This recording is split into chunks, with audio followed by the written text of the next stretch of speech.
Hello students, a very warm good morning and welcome to your social science class. Well students, in our last class we have discussed the remaining three important features of the Indian Constitution, that is separation of power, fundamental rights and secularism. So this brings us to the end of this chapter, the Indian Constitution. So what we shall do today is, today we will start with a recapitulation where we will revise the entire chapter, all the topics and all the concepts that we have done so far, and towards the end we will discuss another very important term which is a part of this chapter. So students, with this let us begin with our today's class.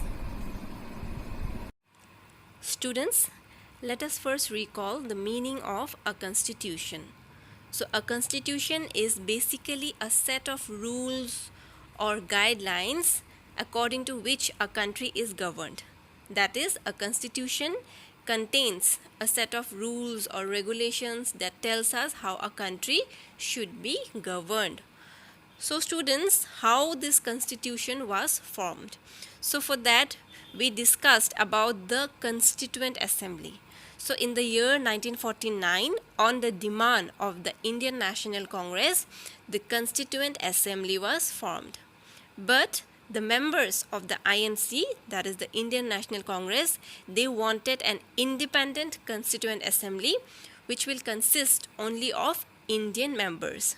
So on increasing assertion being made by these members of INC, finally an independent Constituent Assembly was formed in the year 1946 and it was in the month of December.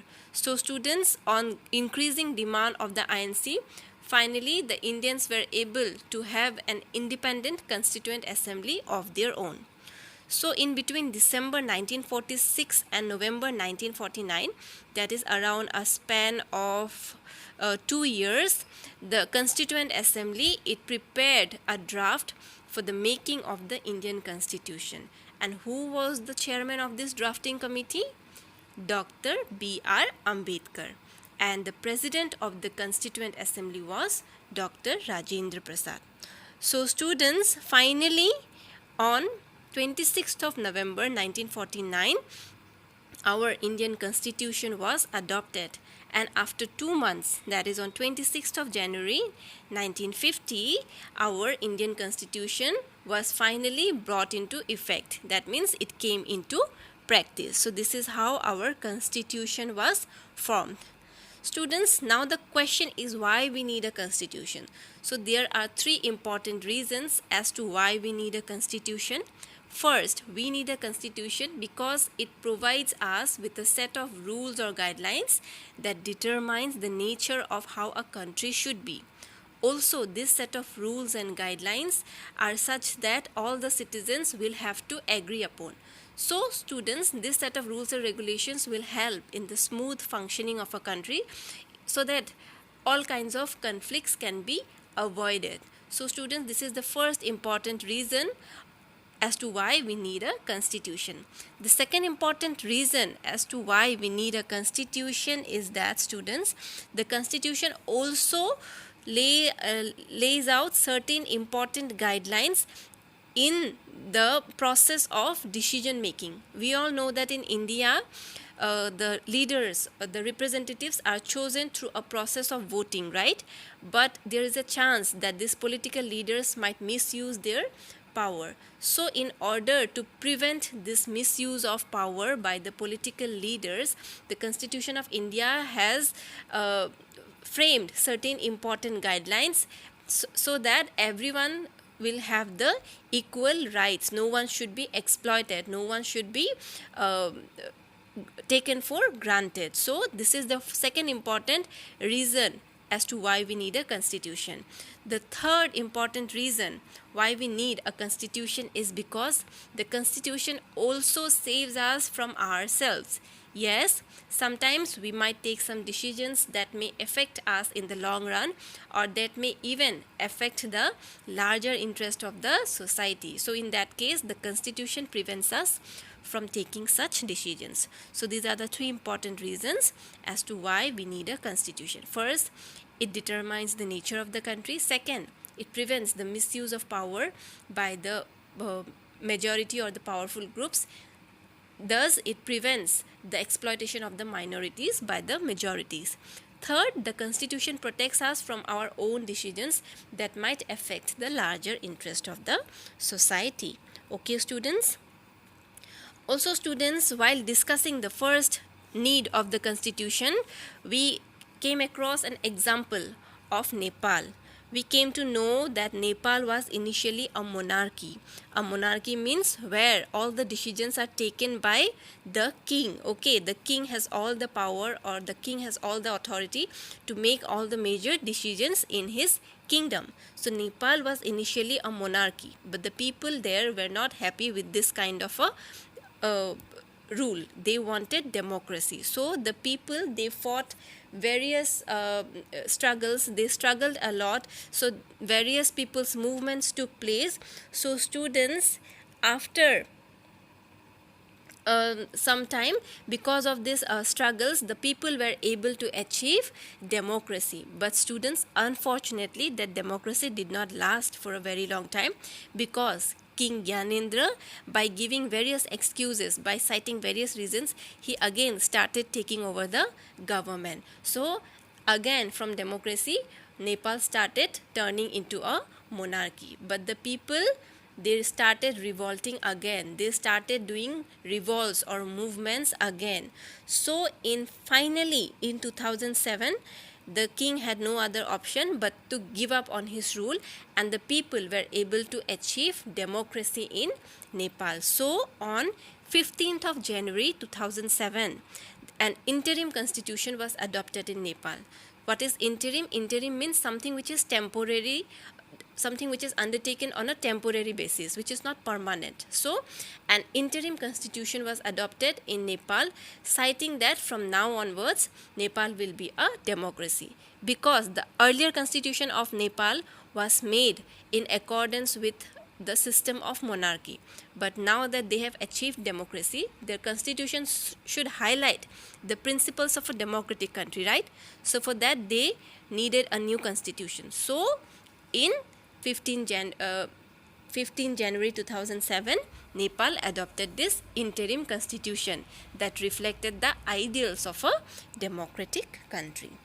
So students, this is the example that was related as to why we need a constitution, because it determines the very nature of a country. Also students, next we discussed about the features of our Indian Constitution. So there are basically 5 important features of the Indian Constitution. The first is federalism.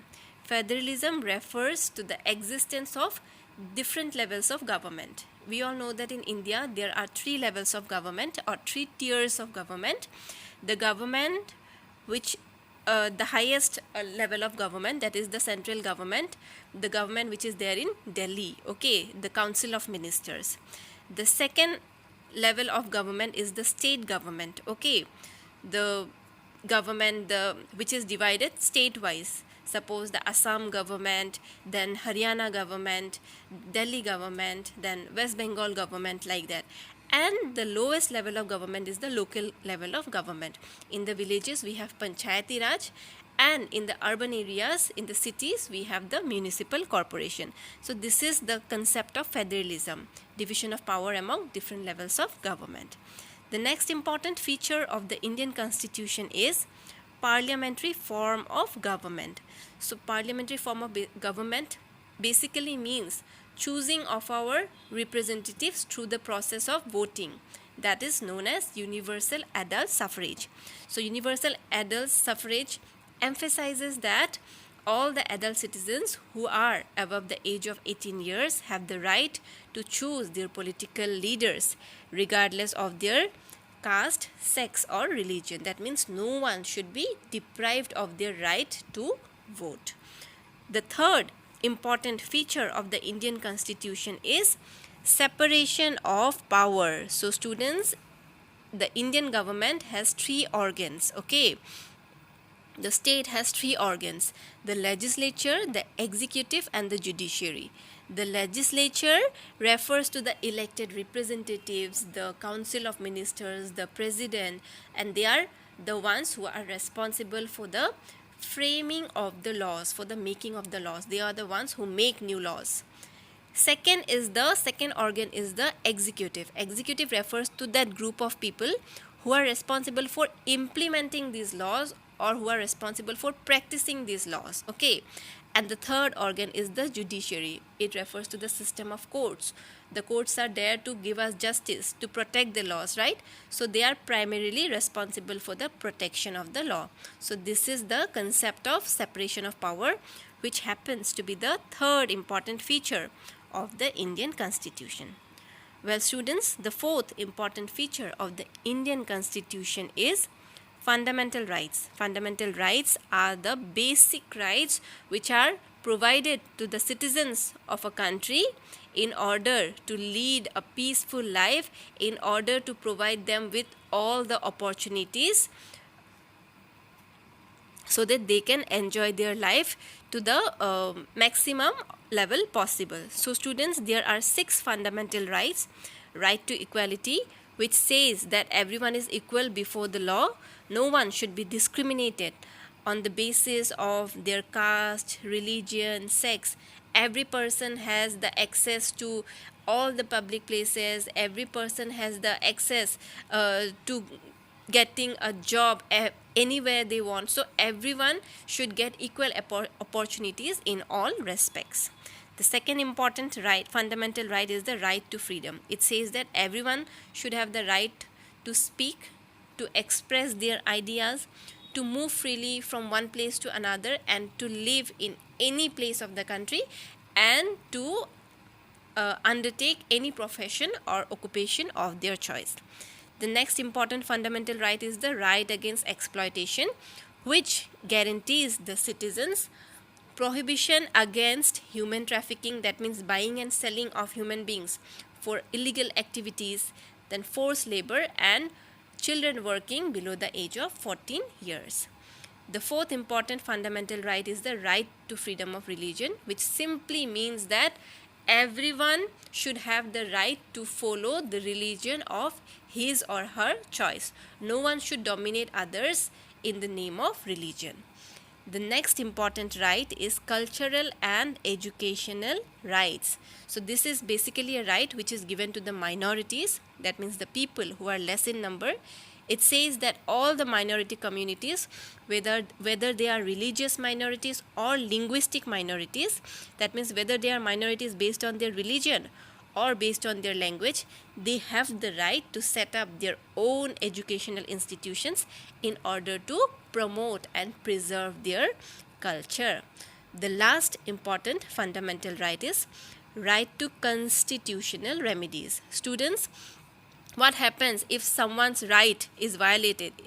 So we have a sixth right that guarantees that no one's right can be violated. If in case someone feels that they are not getting their right, that person has the right to move to the court in order to demand justice if any of his rights has been violated.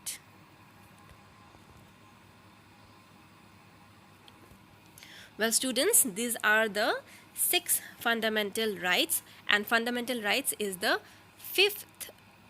fourth important feature of our Indian Constitution. The last important feature of our Indian Constitution is secularism. So secularism refers to the idea that all the religion are equal.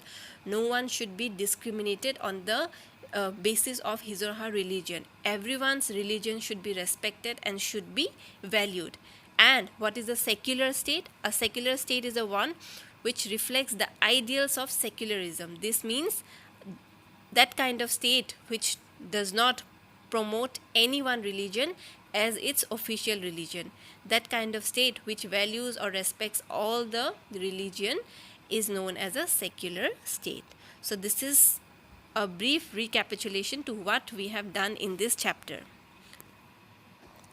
Well, students, if you all have noticed that in this chapter we have used the word states many a times while referring to the government. Have you thought why we have done it? Have you ever wondered why are we using the word state in place of the government most of the time? This is because, students, it has got a reason. While we are using the word state, it does not mean that we are referring to the state government. We all know that government is a body. Government is the body of the elected representatives who are responsible for the administration of our country. That means who are responsible for running the country and who are responsible for making of laws. And we all know that government is not fixed. That means with every election, the government can change and government will change. But students, the word state has a much broader scope than the word government. The word state, in fact, it means more than just the government. While the government refers to the elected representatives or the elected body, the state means the entire political system. Okay, so it represents the political system which consists of the people who occupy a specific territory. That is why we use the words such as Indian state, suppose the Nepali state, the British state. So state does not mean the states like Assam or Haryana or Punjab or Rajasthan. Rather, state means the entire political system, so which is a much more broader concept than the concept of government. In fact, students, government is just a part of the state. Okay, so that is why in this chapter we are using the word state while referring to the government. In fact, the state means much more than the government. State means the entire political system, whereas government simply means the elected body, the chosen representatives, which can change with every election, but the state remains the same. It does not change. So students, that is why we are using the word state instead of using the word government. So students, this is all about this chapter, the Indian Constitution. This very important term state has brought us to the end of the chapter. So after that, I shall be giving you all some question answers and some questions of which you have to find the answers. In case you have any difficulty in understanding, as I have told you again and again, please feel free to contact me. I will definitely help you in any way possible. Okay, students? Okay, then see you all in your next class. Thank you. Have a nice day and stay safe.